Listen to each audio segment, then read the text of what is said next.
रहीम अस्सलाम वालेकुम, welcome back to Toppers Academy. आज का जो हमारा लेक्चर है वो chapter first cell structure and function में से the most important topic cell wall के ऊपर है। सेल वॉल एक छोटा सा टॉपिक आपके कोर्स में है। यहाँ पे प्राइमरी, सेकेंडरी, मिडिल ने मिला, ये सारी चीज़ें डिस्कस हुई है, इनके कंपोजिशंस डिस्कस हुए हैं। सेल वॉल कहाँ पे होता है, कहाँ पे एब्सेंट है।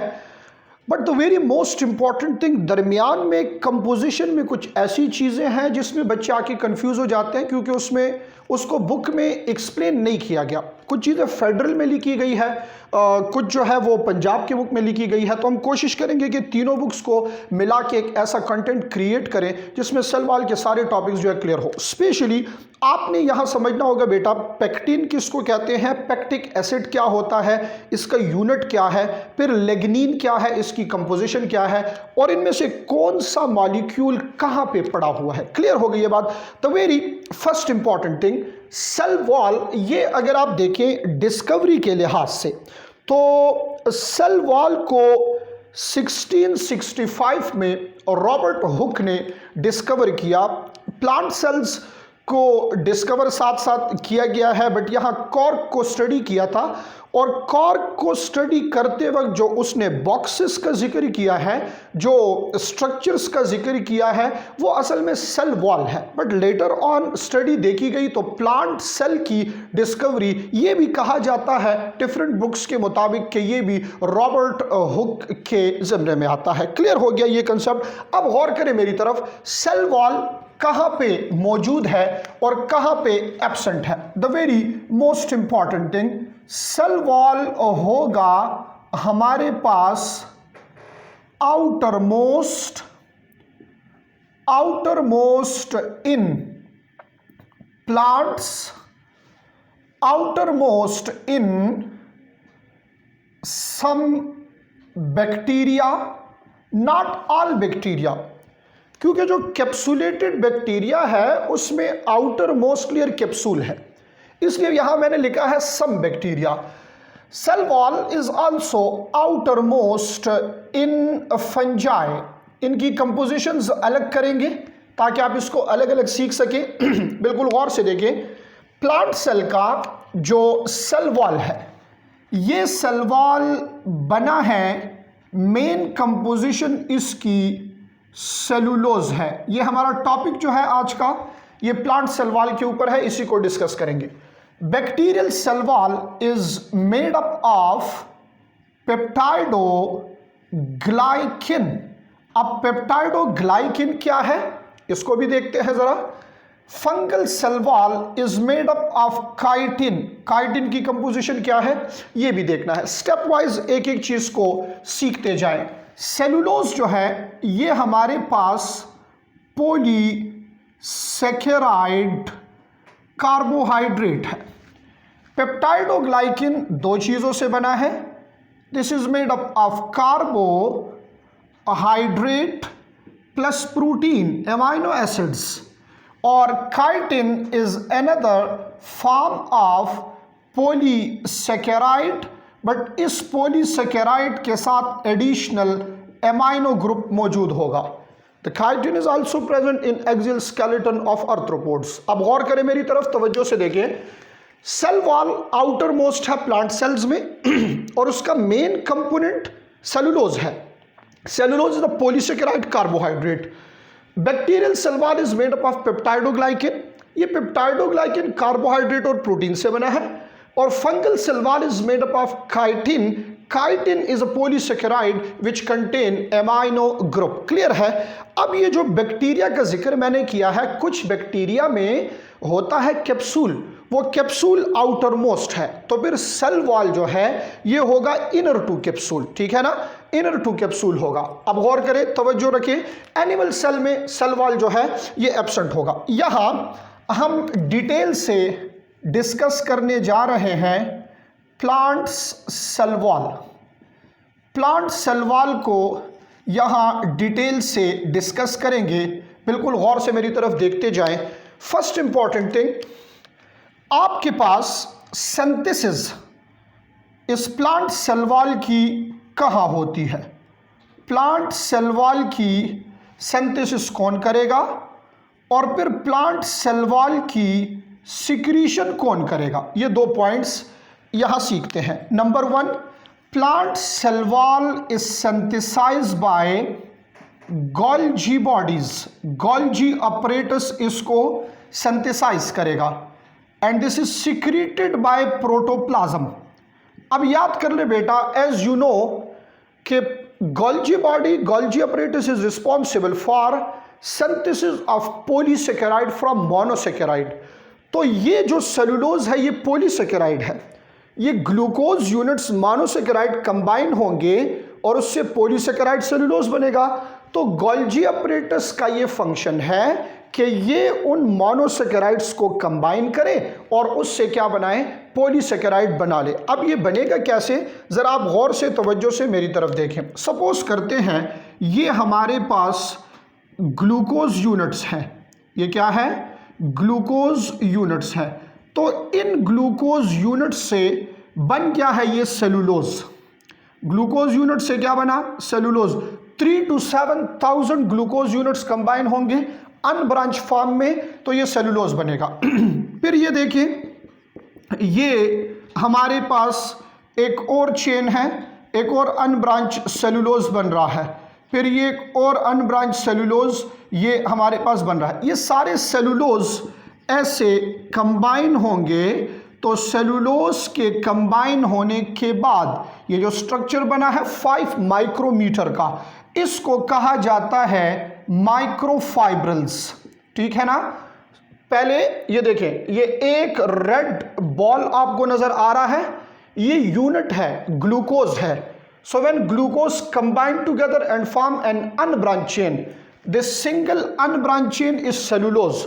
Or when cellulose deposit on each other form a complex molecule, that complex molecule is microfibrils. Clear हो गया ये कंसेप्ट। देन माइक्रोफाइब्रिल्स के साथ प्लस यहाँ पे कुछ और मॉलिक्यूल्स, इसकी डिपोजिशन होगी microfibrils with other molecules. In other molecules को अब डिस्कस करते हैं, तो इससे बन जाता है हमारे पास सेल वॉल। क्लियर हो गया कंसेप्ट। अब आते हैं हम इंपॉर्टेंट काम की तरफ। प्राइमरी, सेकेंडरी एंड मिडल, इनको कंपेयर करेंगे और इनमें जो मॉलिक्यूल्स है स्पेशली उनकी कंपोजिशन हम देखेंगे। The very most important is lignin and pectin. इसको जरा क्लियर करना चाहता हूं, ये इंतहाई जरूरी है, बच्चे यहां पे आके कंफ्यूज हो जाते हैं। बिल्कुल गौर करें मेरी तरफ, शाबाश, तवज्जो से इसकी तरफ देखते जाएं। सबसे पहले हम देखते हैं प्राइमरी, फिर प्राइमरी के बाद एक होगा आपके पास सेकेंडरी और एक है हमारे पास मिडल लेमेला। ये 3 हमारे पास डिफरेंट लेयर्स हैं। इसकी थिकनेस भी आपने देखनी है और कंपोजिशन भी। पहली बात अगर थिकनेस की जाए, primary is 1 to 3 micrometer, secondary is 5 to 10 micrometer, middle is 1 micrometer. तो थिकनेस का लेवल देखें, प्राइमरी 1 to 3, सेकेंडरी 5 to 10। तो secondary is more thicker as compare to primary. Middle lamella सबसे ज्यादा थिन है, 1 माइक्रोमीटर इसकी क्या है, डायमीटर है। अब गौर करें, इंतहाई इंपॉर्टेंट सेक्शन है ये। इस प्राइमरी सेल वॉल में मेन कंपोनेंट है सेलुलोज, सेकेंडरी में भी मेन कंपोनेंट है सेलुलोज। प्राइमरी में सेलुलोज के साथ मौजूद है हेमीसेलुलोज, सेकेंडरी में भी मौजूद है हेमीसेलुलोज। ठीक है ना, सेकेंडरी में भी हेमीसेलुलोज मौजूद है। प्राइमरी के अंदर मौजूद होगा पेक्टिन, सेकेंडरी के अंदर भी मौजूद है पेक्टिन, और ये मिडल लेमेला भी बना है पेक्टिन से। क्लियर है। अब ये पेक्टिन क्या है इसको जरा डिस्कस करते हैं हम। बट इधर आपको ये बताता चलूं कि this secondary wall also contain lignin. Secondary wall ये लिग्निन है। इधर देखें, ये जो माइक्रोफाइब्रिल्स है ना, इसमें ये जो सेलुलोज कंबाइन हो रहे हैं, डिपोजिशन हो रही है, इसके साथ यहां क्या मौजूद है, लिग्निन मौजूद है। फिर सेकेंडरी में मौजूद होगा हमारे पास सिलिका, सेकेंडरी में मौजूद होगा calcium and some other ions, magnesium and other ions, ये भी क्या है, ये भी प्रेजेंट है। अगर आप मिडिल की बात करें तो मिडिल में इस पेक्टिन के साथ यहां दो चीजें हैं, ये कैल्शियम एंड मैग्नीशियम, ये आयंस इसमें मौजूद होंगे, ठीक है ना। तो middle lamella is primarily composed of calcium magnesium with pectin. Secondary wall में ये सारी कंपोजिशंस हैं और primary wall is cellulose, hemicellulose and pectin. इधर एक इंतहाई इंपॉर्टेंट एमसीक्यू है जो प्रीवियस पेपर में आ चुका है और वो है एमसीक्यू इस लिग्निन के बारे में। और एमसीक्यू ये है कि lignin is found to be absent in which of the following cell wall. Lignin याद रखिए ये इस प्राइमरी सेल वॉल में एब्सेंट है, ठीक है। लिग्निन जो है ये क्या है, प्राइमरी सेल वॉल में एब्सेंट है, नहीं है। अच्छा, कुछ जगहों पे मिडिल लेमेला में ये मौजूद है।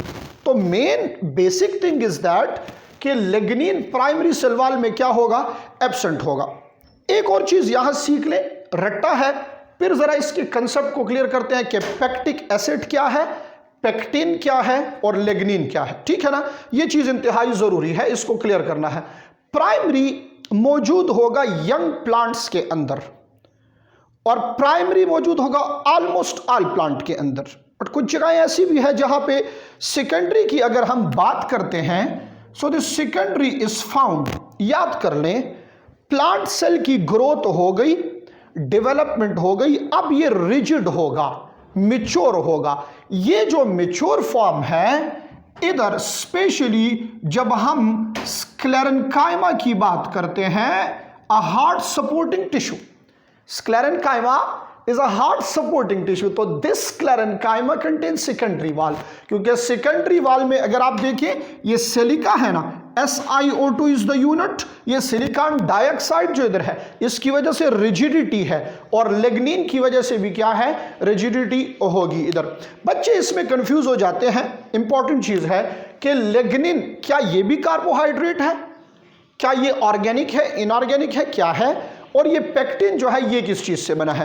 तो आज आपने ये कंसेप्ट क्लियर कर लेना है, ये इंतहाई जरूरी है। गौर करें मेरी तरफ, शाबाश। दो बातें हैं, पेक्टिन और पेक्टिक एसिड, दो चीजें हम यहां पे डिस्कस कर लें। नंबर 1, अगर आप ग्लूकोज का एक आइसोमर है वो देख लें, गैलेक्टोज, यहां मैं लिख रहा हूं डी गैलेक्टोज, जिस तरह हम बायोकेमिस्ट्री में हमने डिस्कस किया था कि जो right handed left handed sugar है, डी और एल शुगर है, उसको डिस्कस किया था हमने, हम करते हैं चैप्टर नंबर 2 में इसको डिस्कस।